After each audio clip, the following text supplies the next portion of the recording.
متحدہ عرب امارات UAE خلیج فارس کے ساحل پر واقع ایک منفرد اور کامیاب وفاقی ریاست ہے جو 7 امارات Abu Dhabi, Dubai, Sharjah, Ajman, Al Quwain, Ras Al Khaimah اور فجیرہ پر مشتمل ہے۔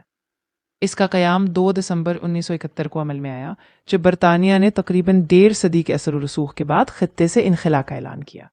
اس سے پہلے یہ علاقے ٹروشل سٹیٹس کہلاتے تھے جہاں مختلف عرب قبائل آباد تھے اور وقتاً فوقتاً پرکالی اور عثمانی اثرات بھی دیکھنے کو ملتے رہے۔ 1820 کے جنرل میری ٹائم معاہدے اور بعد کے معاہدوں کے ذریعے برطانیہ نے ان ریاستوں کے دفاع اور خارجہ امور پر کنٹرول حاصل کیا۔ تاہم داخلی خود مختاری مقامی حکمرانوں کے پاس رہی۔ 1967 میں برطانوی انخلا کے اعلان کے بعد ان امارات نے سیاسی بصیرت کا مظاہرہ کرتے ہوئے اتحاد قائم کیا اور ایک مضبوط وفاقی ڈھانچے کی بنیاد رکھی۔ سیاسی نظام کے لحاظ سے UAE ایک وفاقی بادشاہت ہے جس میں ہر امارت کا اپنا حکمران شیخ ہوتا ہے۔ وفاقی سپریم کونسل ریاست کی اعلیٰ ترین اتھارٹی ہے جو اہم پالیسی فیصلے کرتی ہے۔ صدر عموماً ابوظہبی کے حکمران اور وزیر اعظم دبئی کے حکمران ہوتے ہیں۔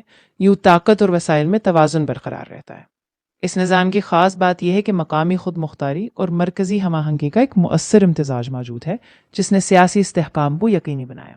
معاشی ترقی کے حوالے سے UAE کی کامیابی کو صرف تیل تک محدود کرنا درست نہیں ہوگا، بلکہ اس کی اصل بنیاد دانشمندانہ منصوبہ بندی، پالیسی تسلسل اور ہر امارت کی الگ معاشی شناخت ہے۔ ابوظہبی جو تیل و گیس کے وسیع ذخائر رکھتا ہے نے ابتدائی سرمایہ فراہم کیا اور آج بھی وفاقی معیشت کا ستون ہے۔ اس کے برعکس دبئی نے نہایت محدود تیل کے باوجود تجارت، سیاحت، ایویشن، ریئل اسٹیٹ اور مالیاتی خدمات کو فروغ دے کر خود کو ایک عالمی تجارتی مرکز میں تبدیل کر لیا۔ شارجہ کی مثال خاص طور پر اہم ہے جس نے کم لاگت صنعتی ماڈل اپنایا۔ یہاں ہیمریہ اور سیف جیسے فری زونز قائم کیے گئے جہاں ٹیکس میں چھوٹ، سستی زمین اور آسان کاروباری قوانین نے صنعت کاروں کو راغب کیا۔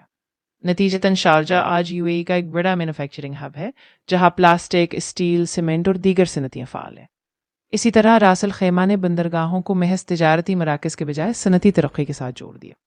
یہاں بندرگاہوں کے قریب ہی صنعتیاں قائم کی گئیں جیسے سیمنٹ اور عالمی شہرت یافتہ ریک سیرامکس، جس سے برآمدات میں اضافہ ہوا۔ کم بیوروکریسی اور تیز فیصلوں نے اسے سرمایہ کاروں کے لیے پرکشش بنا دیا۔ یہ وہ پہلو ہے جو پاکستان کے بندرگاہوں کے مقابلے میں نمایاں فرق پیدا کرتا ہے، جہاں اکثر پالیسی عدم تسلسل اور انتظامی رکاوٹیں ترقی کی راہ میں حائل رہتی ہیں۔